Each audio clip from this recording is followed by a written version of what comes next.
Ya, sekarang kita akan mempelajari tentang komunikasi. Silahkan buka buku kalian halaman 34. Sudah semua? Ya. Pengertian komunikasi ada 3 menurut para ahli.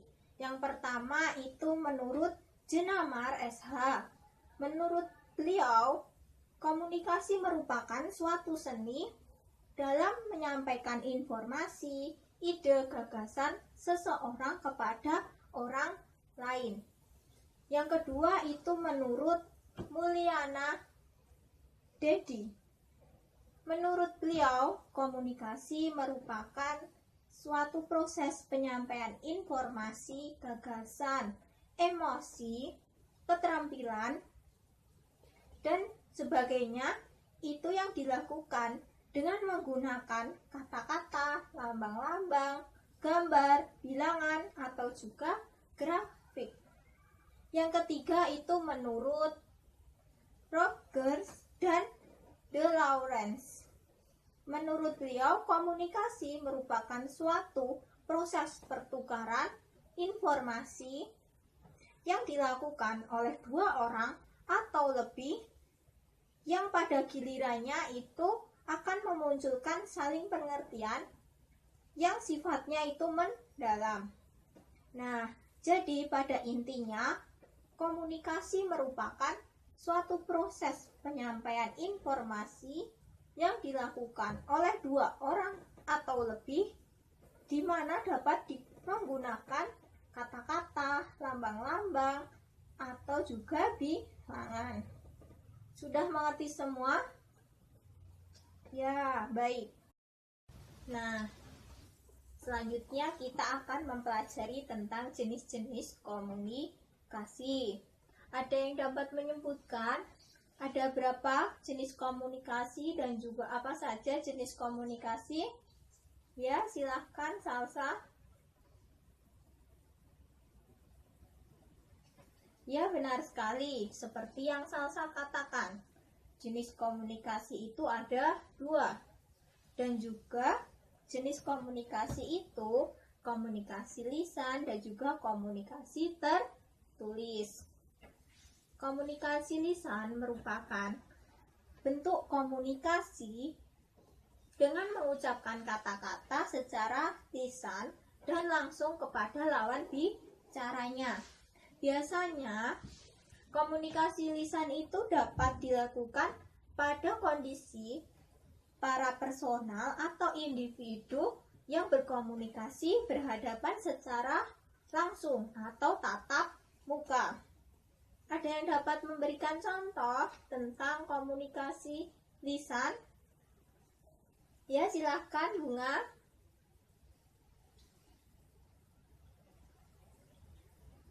Ya, benar. Benar sekali. Nah, contoh komunikasi lisan itu juga dapat seperti saya mengajar. Ini merupakan komunikasi lisan. Nah, jenis komunikasi lisan sendiri itu ada 2. Komunikasi lisan secara langsung dan juga komunikasi secara tidak langsung. Komunikasi lisan secara langsung itu suatu komunikasi yang terjadi tanpa adanya jarak atau media yang digunakan dalam berkomunikasi. Sedangkan komunikasi lisan tidak langsung itu seperti halnya komunikasi yang menggunakan media atau alat untuk berkomunikasi seperti telepon atau juga dapat handphone sebagai penyampaian pesan kepada orang lain. Nah, selanjutnya yaitu komunikasi tertulis. Komunikasi tertulis merupakan komunikasi yang menggunakan media tertulis seperti surat menyurat, pos, atau juga dapat telegram. Komunikasi tertulis itu biasanya digunakan dalam dunia bisnis.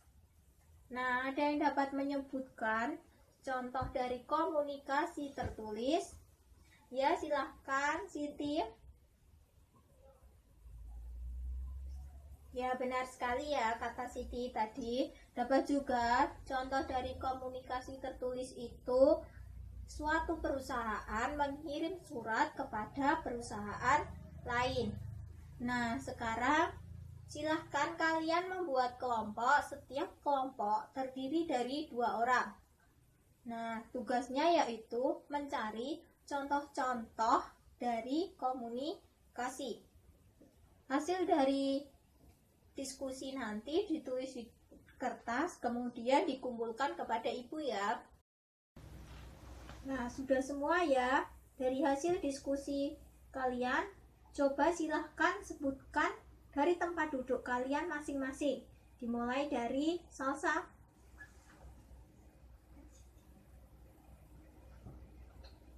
Ya, baik sekali. Kemudian selanjutnya Siti, silahkan.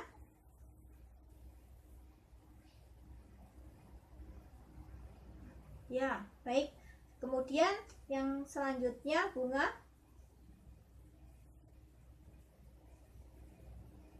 Ya, bagus sekali semuanya. Ibu rasa semuanya sudah paham ya. Selanjutnya silahkan dari hasil kelompok tadi dikumpulkan kepada ibu.